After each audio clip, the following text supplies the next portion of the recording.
ನಮಸ್ಕಾರ. ಈಗ ಗ್ರೀಷ್ಮ ಋತು ಮುಗ್ದು ವರ್ಷ ಋತು ಶುರುವಾಗಿದೆ. ಈ ದಕ್ಷಿಣಾಯಣ ಕಾಲದ ಮೊದಲ ತಿಂಗಳು ಅಂದ್ರೆ ಆಷಾಢ.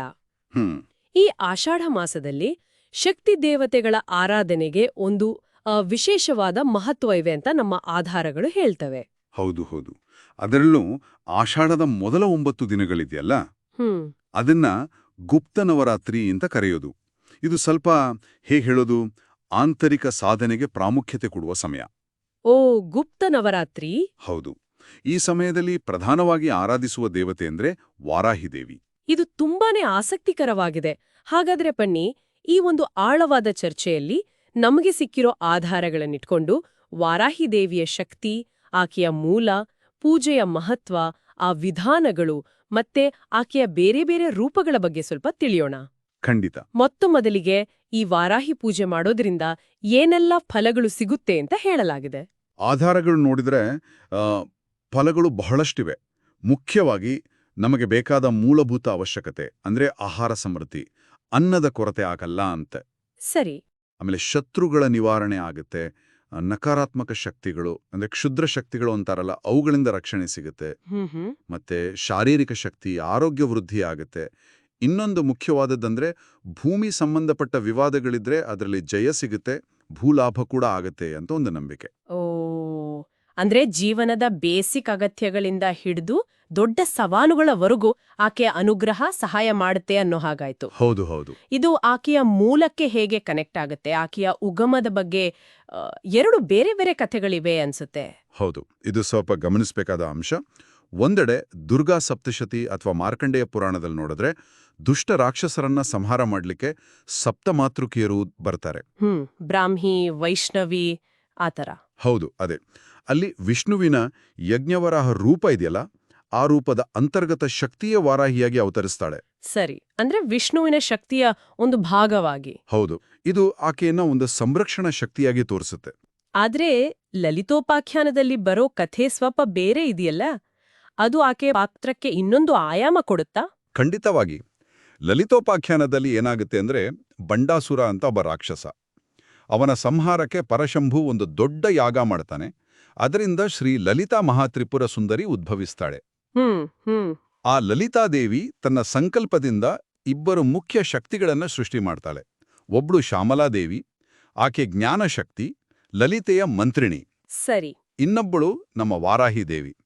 ಆಕೆ ಕ್ರಿಯಾಶಕ್ತಿ ಅಂದ್ರೆ ಆಕ್ಷನ್ ಓರಿಯೆಂಟೆಡ್ ಪವರ್, ಲಲಿತೆಯ ದಂಡನಾಯಕಿ, ಸೇನಾಧಿಪತಿ. ಓ, ಕ್ರಿಯಾಶಕ್ತಿ, ದಂಡನಾಯಕಿ. ಇದು ಆಕೆಯ ಕಾರ್ಯವ್ಯಾಪ್ತಿಯನ್ನ ಸ್ಪಷ್ಟಪಡಿಸುತ್ತೆ. ಹೌದು ಹೌದು. ವಾರಾಹಿ ಲಲಿತೆಯ ಸೈನ್ಯವನ್ನ ಮುನ್ನಡೆಸ್ತಾಳೆ. ಆಕೆಗೆ ಕಿರಿಚಕ್ರ ರಥ ಅಂತ ಒಂದು ರಥ ಇರತ್ತೆ. ಕಿರಿಚಕ್ರ ರಥ? ಹೌದು. ಆಯುಧಗಳು ಅಂದ್ರೆ ಹಲ ಮತ್ತು ಮುಸಲ, ಅಂದ್ರೆ ನೇಗಿಲು ಮತ್ತು ಒನಕೆ. ಇದು ಬಹುಶಃ ಭೂಮಿ ಮತ್ತು ಕೃಷಿಗೆ ಇರುವ ಸಂಬಂಧವನ್ನು ಸೂಚಿಸಬಹುದು. ಈ ಆಯುಧಗಳಿಂದ ವಾರಾಹಿ ಮಮಕಾರ ಅಥವಾ ಅತಿಯಾದ ಅಟ್ಯಾಚ್ಮೆಂಟ್ ಅಂತೀವಲ್ಲ, ಅದರ ಸಂಕೇತವಾದ ವಿಷಂಗ ಅನ್ನೋ ರಾಕ್ಷಸನನ್ನ ಸಂಹಾರ ಮಾಡ್ತಾಳೆ. ಅಂದ್ರೆ ಅಹಂಕಾರವನ್ನ ಶ್ಯಾಮಲೆ ಸಂಹರಿಸಿದ್ರೆ ಮಮಕಾರವನ್ನ ವಾರಾಹಿ ಸಂಹರಿಸ್ತಾಳೆ. ಕರೆಕ್ಟ್. ಹಾಗಾಗಿ ಲಲಿತೋಪಾಖ್ಯಾನದ ಪ್ರಕಾರ ವಾರಾಹಿ ಅಂದ್ರೆ ಕಾರ್ಯರೂಪಕ್ಕೆ ತರುವ, ಅಡೆತಡೆಗಳನ್ನು ನಿವಾರಿಸುವ ಒಂದು ಡೈನಾಮಿಕ್ ಎನರ್ಜಿ. ಈ ಎರಡೂ ಮೂಲಗಳು, ದುರ್ಗಾ ಸಪ್ತಶತಿ ಮತ್ತು ಲಲಿತೋಪಾಖ್ಯಾನ, ಆಕೆಯ ಬೇರೆ ಬೇರೆ ಶಕ್ತಿಗಳನ್ನು ತೋರಿಸ್ತವೆ. ಬಹಳ ಸ್ಪಷ್ಟವಾಯಿತು. ಇಂಥ ಶಕ್ತಿಶಾಲಿ ದೇವತೆಯನ್ನ ಗುಪ್ತ ನವರಾತ್ರಿಯಲ್ಲಿ ಪೂಜೆ ಮಾಡುವ ವಿಧಾನ ಹೇಗಿರುತ್ತೆ? ಗುಪ್ತ ಅನ್ನೋದಕ್ಕೂ ಪೂಜಾ ವಿಧಾನಕ್ಕೂ ಏನಾದರೂ ಸಂಬಂಧ ಇದೆಯಾ? ಹೌದು. ಆ ಗುಪ್ತ ಅನ್ನೋ ಪದಕ್ಕೆ ಅನುಗುಣವಾಗಿ ಈ ಪೂಜೆಯನ್ನ ಮುಖ್ಯವಾಗಿ ರಾತ್ರಿ ಸಮಯದಲ್ಲಿ ಮಾಡೋದು ಶ್ರೇಷ್ಠ ಅಂತ ಆಧಾರಗಳು ಹೇಳ್ತವೆ. ಆಷಾಢ ಶುದ್ಧ ಪಾಡ್ಯದಿಂದ ನವಮಿವರೆಗೂ 9 ದಿನ ರಾತ್ರಿ ಪೂಜೆ. ಹೌದು. ವಿಧಾನ ಸರಳವಾಗಿಯೇ ಇದೆ. ಮೊದಲು ಸಂಕಲ್ಪ ಮಾಡ್ಕೊಳ್ಳೋದು, ಪೂಜಾ ಸಾಮಗ್ರಿಗಳನ್ನ ಸಿದ್ಧಪಡಿಸ್ಕೊಳ್ಳೋದು, ಆದಷ್ಟು ಮನೆಯಲ್ಲೇ ಇರೋದು ಒಳ್ಳೆಯದು. ಸಂಜೆ ಸ್ನಾನ ಸಂಧ್ಯಾವಂದನೆ ಮುಗಿಸಿ ಪೂಜಾ ಸ್ಥಳವನ್ನ ಗೋಮೂತ್ರ ಅಥವಾ ಗೋಜಲದಿಂದ ಶುದ್ಧಿ ಮಾಡಬೇಕು. ಸರಿ. ಪಂಚೋಪಚಾರ ಪೂಜೆ ಅಂದ್ರೆ 5 ಮುಖ್ಯವಾದ ಉಪಚಾರಗಳು: ಗಂಧ, ಪುಷ್ಪ, ಧೂಪ, ದೀಪ ಮತ್ತು ನೈವೇದ್ಯ. ಈ 5ಕ್ರಲ್ಲೂ ಯಾವುದಕ್ಕಾದರೂ ವಿಶೇಷ ಪ್ರಾಮುಖ್ಯತೆ ಇದೆಯಾ? ಹೌದು. ಆಧಾರಗಳಲ್ಲಿ ಧೂಪಕ್ಕೆ ಅಂದ್ರೆ ಸುವಾಸನ್ಯುಕ್ತ ಹೊಗೆಯನ್ನ ದೇವಿಗೆ ಅರ್ಪಿಸೋದಕ್ಕೆ ಅತಿ ಹೆಚ್ಚು ಮಹತ್ವ ಕೊಟ್ಟಿದ್ದಾರೆ. ಅದು ತುಂಬಾ ಮುಖ್ಯ. ಹಾಗೆಯೇ ನೈವೇದ್ಯದಲ್ಲಿ ಬೆಲ್ಲದ ಪಾನಕ, ಇದು 9 ದಿನವೂ ಕಡ್ಡಾಯವಾಗಿ ಇರಲೇಬೇಕು ಅಂತ ಸ್ಪಷ್ಟವಾಗಿ ಹೇಳಿದೆ. ಅದರ ಜೊತೆ ಬೇರೆ ಸಿಹಿ ತಿಂಡಿಗಳನ್ನು ಇಡಬಹುದು. ಸರಿ. ಬೆಲ್ಲದ ಪಾನಕ ಮತ್ತು ಧೂಪಕ್ಕೆ ಪ್ರಾಮುಖ್ಯತೆ, ಇದರ ಜೊತೆಗೆ ಬೇರೆ ವ್ರತ ನಿಯಮಗಳು ಇವ್ಯಾ? ಕೆಲವೊಂದು ನಿಯಮಗಳಿವೆ. ಬ್ರಹ್ಮಚರ್ಯ ಪಾಲನೆ ಮಾಡಬೇಕು, ಶಕ್ತಿ ಇರೋರು ನೆಲದ ಮೇಲೆ ಮಲಗಬೇಕು, ವಯಸ್ಸಾದವರು, ಆರೋಗ್ಯ ಸರಿಯಿಲ್ಲದವರಿಗೆ ವಿನಾಯಿತಿ ಇದೆ. ಆಮೇಲೆ ಮಾತು ಕಡಿಮೆ ಮಾಡೋದು, ಕೋಪವನ್ನ ನಿಯಂತ್ರಣದಲ್ಲಿ ಇಟ್ಕೊಳ್ಳೋದು, ಮತ್ತೆ ಸದಾ ದೇವಿಯ ಸ್ಮರಣೆ ಮಾಡ್ತಾ ಇರೋದು, ಇವು ಮುಖ್ಯವಾದ ನಿಯಮಗಳು. 9ನೇ ದಿನ ಸುವಾಸಿನಿ ಪೂಜೆ ಅಥವಾ ಬಾಲಪೂಜೆ ಮಾಡಿ ವಿಪ್ರರಿಗೆ ದಾನ ಕೊಟ್ಟು ಗೋವಿಗೆ ಆಹಾರ ಗೋಗ್ರಾಸ ನೀಡಿ 10ನೇ ದಿನ ಉದ್ವಾಸನೆ ಮಾಡಬೇಕು. ವಾರಾಹಿಗೆ ಅನೇಕ ರೂಪಗಳಿದೆ ಅಂತನೂ ಹೇಳಿದ್ರಿ. ಎಲ್ಲವನ್ನೂ ವಿವರಿಸೋದು ಕಷ್ಟ ಇರಬಹುದು, ಆದ್ರೆ ಕೆಲವು ಪ್ರಮುಖ ರೂಪಗಳು, ಅವುಗಳ ವಿಶೇಷತೆ ಏನು ಅಂತ ತಿಳಿಸ್ತೀರಾ? ಖಂಡಿತ. ಆಕೆಯ ಪ್ರತಿಯೊಂದು ರೂಪವೂ ಒಂದೊಂದು ನಿರ್ದಿಷ್ಟ ಫಲವನ್ನ ಕೊಡುತ್ತೆ ಅಥವಾ ಶಕ್ತಿಯನ್ನ ಪ್ರತಿನಿಧಿಸುತ್ತೆ. ಉದಾಹರಣೆಗೆ ಅಶ್ವಾರೂಢ ವಾರಾಹಿ ಅಂತ. ಅಶ್ವಾರೂಢ ಅಂದ್ರೆ ಕುದುರೆ ಮೇಲೆ ಇರುವವಳು. ಹೌದು, ಕುದುರೆ ಮೇಲೆ ಕುಳಿತಿರೋ ರೂಪ. ಈ ರೂಪ ಸೌಭಾಗ್ಯ, ಸಂಪತ್ತು ಕೊಡುತ್ತೆ.